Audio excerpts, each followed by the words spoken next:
De gauche à droite, Rishi Sunak, Joe Biden, Recep Tayyip Erdogan et Giorgia Meloni s'affichent unis autour de Volodymyr Zelensky.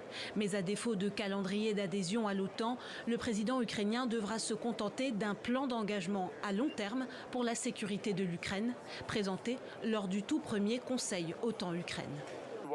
Bienvenue à tous et un chaleureux bienvenue à nos proches partenaires.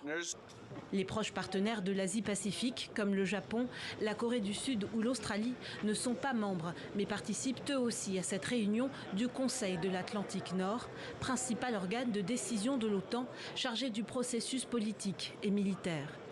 À l'issue de ce deuxième jour de sommet, l'OTAN assure donc à Kiev un soutien militaire durable, un engagement annuel, plutôt que des dons par à-coups. De nombreux alliés s'engagent aujourd'hui à fournir une assistance sécuritaire à long terme à l'Ukraine. Cela aidera à dissuader toute future agression de la part de la Russie après la fin de cette guerre. Une annonce saluée par Volodymyr Zelensky, qui évoque désormais lui aussi une adhésion après la guerre. Nous avons des nouvelles positives, très positives même, sur les nouveaux packages de soutien à la défense. Je remercie chacun des dirigeants qui nous ont proposé ces packages. Nous comprenons aussi que certains ont vraiment peur de parler de notre adhésion à l'OTAN, parce que personne ne veut d'une guerre mondiale.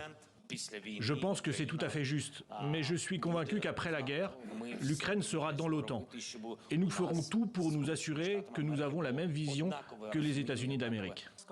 Pour le moment, les États-Unis et l'Allemagne continuent de freiner la procédure, craignant un conflit nucléaire avec la Russie.